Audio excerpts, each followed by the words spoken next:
भूतिया लड़की। एक छोटे से शहर में एक परिवार रहता था जिसमें शंकर, उसकी बीवी शारदा और उनके 2 बच्चे राशि और गोलू रहते थे। शंकर कपड़े की एक फैक्ट्री में काम किया करता था।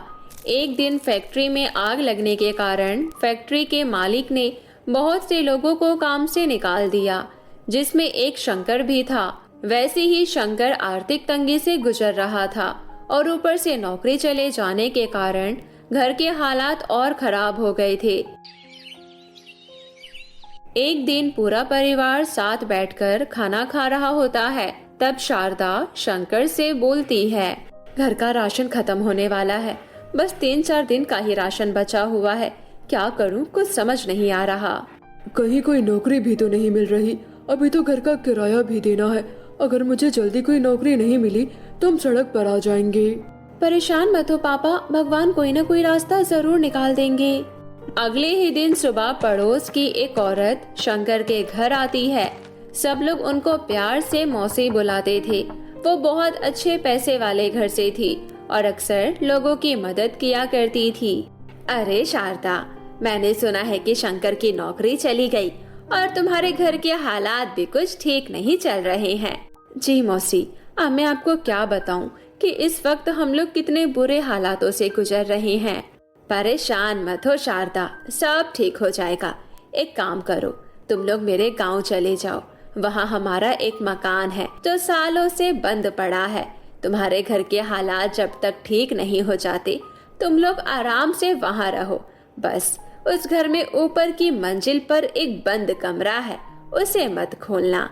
दरअसल उसमें हमारा कुछ जरूरी सामान है। और रही शंकर की नौकरी की बात, तो उसके लिए भी परेशान होने की बिल्कुल जरूरत नहीं है। उस गांव में जो स्कूल है, मैं उसके प्रिंसिपल को बहुत अच्छे से जानती हूँ। मैं उनको बुलाकर शंकर को किसी न किसी काम के लिए वहाँ लगवा ही दूंगी और तुम लोग राशि और गोलू को भी उसी स्कूल में पढ़ा सकते हो। ये तो बहुत अच्छा रहेगा मौसी, आपका ये एहसान हम कभी नहीं भूलेंगे। शारदा शंकर के घर आते ही उसे सारी बात बताती है। ये सब सुन के शंकर की खुशी का तो कोई ठिकाना ही नहीं रहता। ऐसा लग रहा था मानो जैसे जादू से पल भर में उनकी सारी मुश्किलें छूमंतर हो गई हो। पर वो इस बात से बिल्कुल अनजान थी कि उनकी मुश्किलें तो उनका कहीं और इंतजार कर रही है। शारदा, तुम आज ही सारी जरूरी सामान बांध लो, हम कल सुबह ही निकल जाएंगे। अगले दिन सुबह पूरा परिवार गांव के लिए निकल जाता है। गांव पहुंचते पहुंचते उनको शाम हो जाती है। गांव पहुंचकर शंकर बताए हुए एड्रेस को ढूंढने लगा। तभी उसे एक आदमी मिलता है। भाई साहब, जरा ये पता तो बताना, दरअसल हम लोग इस गांव में नए हैं तो हमें यहाँ का कुछ नहीं पता। तुम लोग यहाँ क्यों जा रहे हो? तुम लोगों को क्या पता नहीं है कि ये घर सालों से बंद पड़ा है और बंद घरों में अक्सर भूत अपना डेरा जमा लेते हैं। भूत वूत कुछ नहीं होता भाई, तुम बस मुझे ये पता बता दो कि कहाँ पड़ेगा। हम लोग बहुत दूर से आए हैं, बहुत थक गए हैं। ठीक है, मुझे क्या, जब तुमको ही अपनी और अपने परिवार की कोई फिक्र नहीं है तो ऐसा करो, तुम यहाँ से सीधे चले जाओ और वहाँ से बाईं तरफ मुड़ जाना। बस वहीं एक पीपल का पेड़ है जिसके बिल्कुल सामने ही ये घर है। शंकर अपने परिवार के साथ उस घर तक पहुँच जाता है। घर देखकर साफ पता चल रहा था कि वहाँ कई सालों से कोई झांका भी नहीं है। ये तो कितना पुराना घर है माँ, और कितना डरावना भी। इतने बुरे वक्त में हमें ये घर रहने को मिल गया, वही बहुत है। हम इसकी साफ सफाई कर लेंगे तो ये भी अच्छा दिखने लगेगा। चलो अब यहाँ खड़े रहकर बातें मत करो और जल्दी अंदर चलो। शंकर जैसे ही उस घर का दरवाजा खोलता है तो घर में तेज हवाएं चलने लगती है। बाहर तो पेड़ का एक पत्ता भी नहीं हिल रहा और यहाँ इतनी तेज हवा कैसे चल सकती है? क्योंकि यहाँ भूत है। राशि गोलू के पीछे चिल्लाते हुए भागती है। रुक रुक, तुझे मैं अभी बताती हूँ, रुक। गोलू सीढ़ियों से भागते हुए ऊपर वाली मंजिल पर पहुँच जाता है। राशि भी गोलू को पकड़ने के लिए उसके पीछे पीछे भाग रही होती है। गोलू को अचानक किसी औरत के रोने की आवाज आती है। गोलू वहीं रुक जाता है और ध्यान से उस आवाज को सुनने लगता है, पर आवाज अचानक से बंद हो जाती है। क्या हुआ गोलू, थक गया क्या? नहीं दीदी, मुझे अचानक किसी औरत के रोने की आवाज सुनाई पड़ रही थी, इसलिए मैं यहाँ रुक गया। इतनी रात को कौन रोएगा? जरूर तूने किसी बिल्ली के रोने की आवाज सुनी होगी और तुझे लगा होगा कि कोई औरत रो रही है।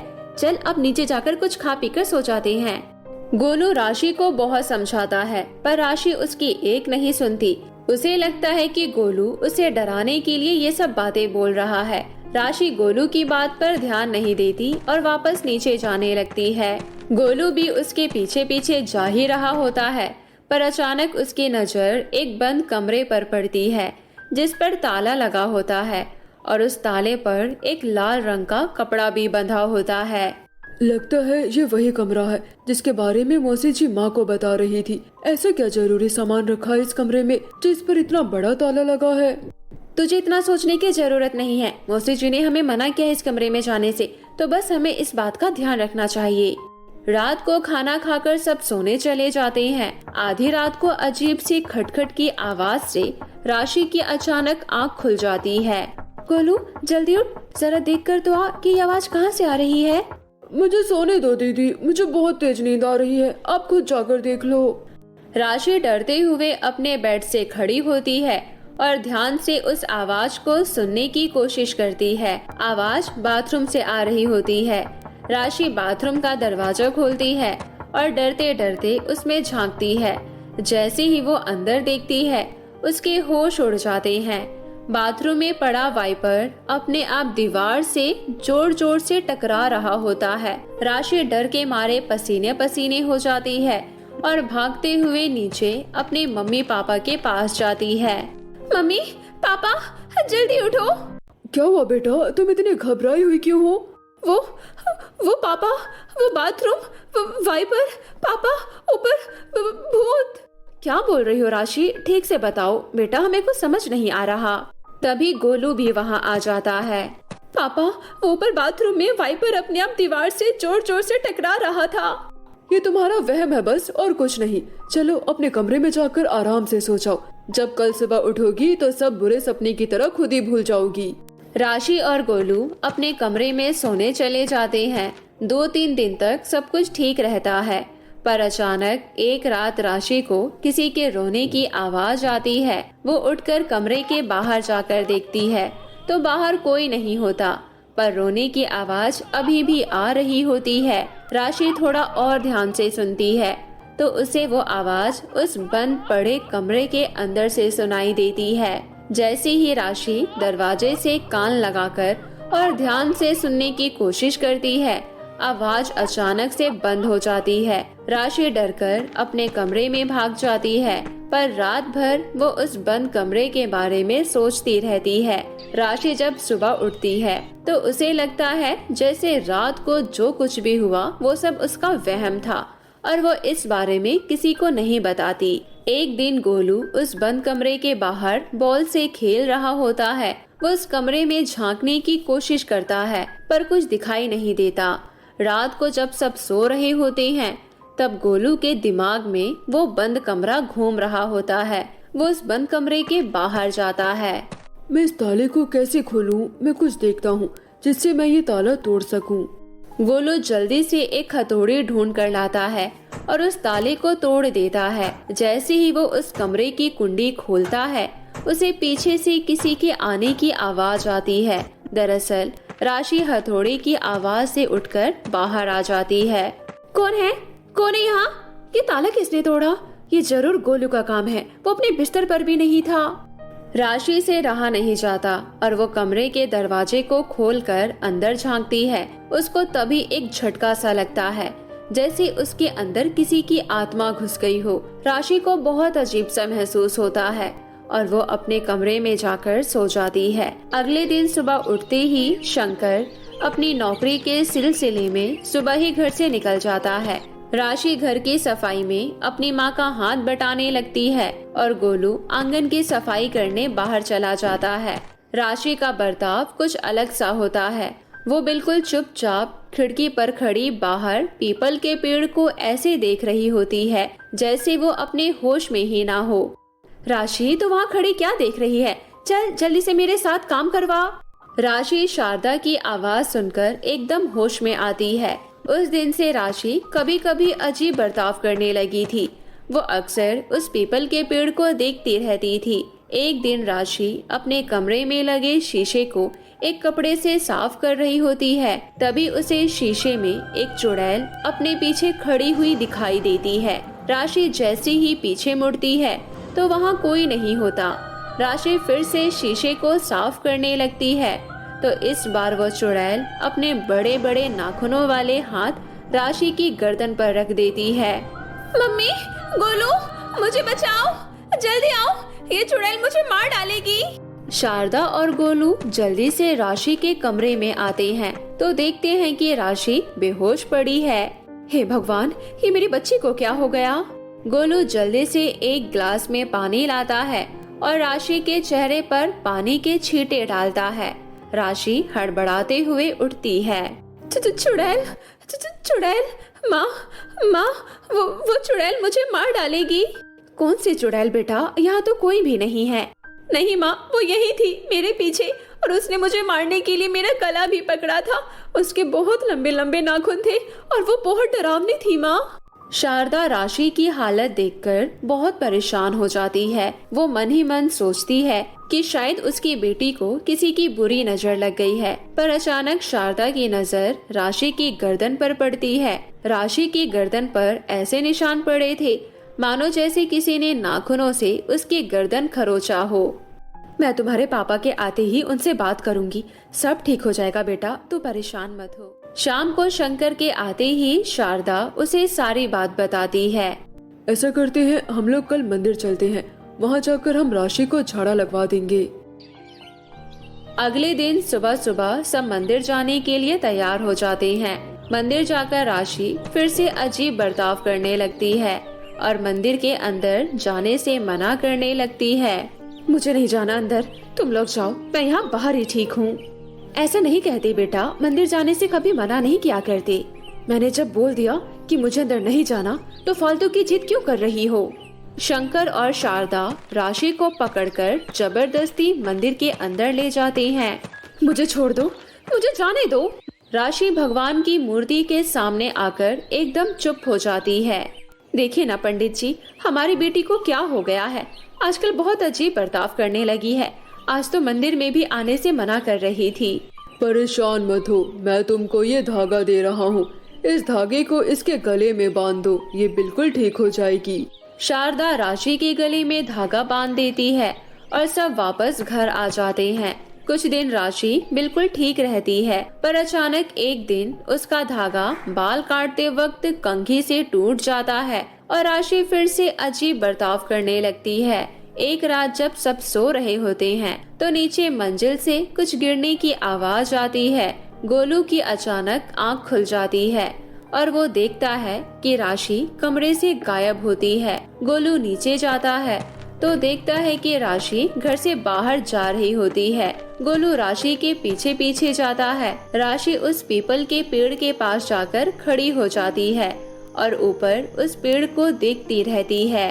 दीदी, तुम इतनी रात को यहाँ क्या कर रही हो? राशि गोलू की बात ना सुनकर बस उसी पेड़ को घूरती रहती है। दीदी, मैं कब से आपको देख रहा हूँ, आप मेरी बात क्यों नहीं सुन रही? राशि तुरंत गोलू की तरफ पलटती है। ऐसा लगता है जैसे राशि अभी होश में आई हो। मैं यहाँ कैसे आई? मुझे कुछ याद नहीं। लगता है आप नींद में चलकर यहाँ तक आ गई। चलो अब घर चलकर सोते हैं, बहुत रात हो रही है। राशि और गोलू अपने कमरे में जाकर सो जाते हैं। अगली सुबह सब बैठकर नाश्ता कर रहे होते हैं। मुझे आज स्कूल के प्रिंसिपल ने बुलाया है। इतने दिन से स्कूल के चक्कर काट रहा हूँ, पर लगता है आज मेरी नौकरी पक्की हो जाएगी। मैं आज राशि और गोलू के एडमिशन की भी बात कर लूँगा। चलो अच्छा है, भगवान सब अच्छा करे। शंकर स्कूल चला जाता है। शारदा और राशि किचन में और गोलू बाहर खेलने चला जाता है। शारदा किचन में सब्जी काट रही होती है और राशि आटा गूंद रही होती है। सब्जी काटते काटते अचानक शारदा का हाथ कट जाता है और उसके हाथ से खून बहने लगता है। राशि खून देखते ही फटाफट आटा छोड़कर शारदा का हाथ पकड़कर खून चूसने लगती है। बस बस बेटा, जरा सा कटा है, मैं हाथ धो लूंगी तो खून बहना बंद हो जाएगा। राशि शारदा का हाथ नहीं छोड़ती और उसका खून चूसती रहती है। शारदा को राशि का ये बर्ताव बहुत अजीब लगता है और अचानक तभी शारदा की नजर राशि की गर्दन पर जाती है। राशि का धागा गायब होता है। राशि, तुम्हारा धागा कहाँ गया? राशि शारदा की बात ना सुनकर बस उसके खून को चूस रही होती है। शारदा राशि को पीछे की तरफ धक्का देकर हटा देती है। पागल हो गई हो क्या? क्या हुआ मम्मी? अरे आपको ये चोट कब लगी? आपका तो खून बह रहा है, जल्दी से पानी से इसे धो लो। कुछ नहीं, बस सब्जी काटते वक्त लग गया था। शाम होते ही शंकर घर आता है। उसके हाथ में एक मिठाई का डब्बा होता है। शारदा, राशि, गोलू, कहाँ हो तुम सब? जल्दी आओ, तुमको एक खुशखबरी देनी है। सब लोग शंकर की आवाज सुनकर आ जाते हैं। क्या हुआ? इतना शोर क्यों कर रहे हो? और ये आपके हाथ में क्या है? आज मैं बहुत खुश हूँ, मेरी नौकरी स्कूल में पक्की हो गई है। मैंने राशि और गोलू के एडमिशन के लिए भी उसी स्कूल में बात कर ली है। और ये देखो, मैं तुम सब के लिए मिठाई भी लाया हूँ। राशि मिठाई का डिब्बा देखकर उस पर झपट पड़ती है और पागलों की तरह मिठाई खाने लगती है। सब लोग राशि को ऐसे मिठाई खाते देख हैरान हो जाते हैं। तुम पागल हो गई हो क्या? चलो ये मिठाई का डब्बा मुझे दो। राशि की आंखें बिल्कुल लाल हो जाती है और वो गुस्से से शारदा की तरफ देखती है। शारदा डर जाती है और राशि को मिठाई खाने देती है। राशि पल भर में ही पूरा डब्बा खा जाती है। शंकर और शारदा समझ जाते हैं कि राशि पर किसी चुड़ैल का साया है। वो अगले ही दिन गांव के एक तांत्रिक के पास जाता है। आप जल्दी से मेरे घर चलिए, मेरी बेटी किसी चुड़ैल के कब्जे में है, आप उसे बचा लीजिए। चिंता मत कर बेटा, मैंने अच्छी चुड़ैलों को ठीक किया है। घर जाकर ओम ह्रीम क्लीम चामुंडाय नमः, ओम ह्रीम क्लीम चामुंडाय नमः। राशि लाल आंखों से तांत्रिक को घूरती है। पागल तांत्रिक, तेरी इतनी हिम्मत कि तू मुझे रोकेगा? लगता है तुझे अपनी जान प्यारी नहीं है। राशि अपने इशारे से शारदा को हवा में उड़ा देती है। बचाओ बचाओ, मुझे नीचे उतारो राशि बेटा। कौन राशि? मैं कोई राशि वाशी नहीं हूँ, मेरा नाम मोहिनी है, मोहिनी। कौन मोहिनी? अच्छा, अब तुम मुझसे सवाल करेगी? तुझे तो मैं बताती हूँ। मेरी माँ को छोड़ दो, मेरी माँ को छोड़ दो। राशि गोलू की तरफ गुस्से से देखती है और उसे भी हवा में लटका देती है। तांत्रिक जल्दी से गंगा जल राशि के ऊपर डाल देता है और राशि कुछ देर के लिए बेहोश हो जाती है। शंकर जल्दी से राशि को एक कुर्सी से बांध देता है। थोड़ी देर बाद राशि की आंखें खुलती है, पर वो अभी भी किसी आत्मा के वश में होती है। खोलो मुझे, किसकी इतनी हिम्मत हो गई जो मुझे बांधने की कोशिश की? तुम लोग क्या सोच रहे हो कि तुम लोग मुझे ऐसे बांधकर मुझे कब्जे में कर लोगे? तुम हमसे क्या चाहती हो? इस छोटी सी बच्ची ने आखिर तुम्हारा क्या बिगाड़ा है? तुम उसका पीछा क्यों नहीं छोड़ देती? ऐसे कैसे पीछा छोड़ दूं? अब तो जब तक मैं तुम सबकी एक एक करके जान नहीं ले लूंगी, मुझे चैन नहीं पड़ेगा। तांत्रिक राशि के सर पर एक ओम का त्रिशूल लगा देता है। राशि बुरी तरह चिल्लाती है, छोड़ दो मुझे, तुम लोग मुझे छोड़ दो मुझे। अगर तू मुझे अपने बारे में नहीं बताएगी तो मैं तुझे ऐसे ही तड़पाता रहूंगा। बता तू कौन है, क्यों इन लोगों को दुखी कर रही है? बताती हूँ, मैं इस घर की नौकरानी थी। बहुत सालों पहले इस घर में काम किया करती थी। इस घर में एक मौसी और उनका बेटा रोहित रहता था। मैं ऊपर वाले कमरे में रहती थी। रोहित मुझे बोलता था कि वो मुझसे बहुत प्यार करता है।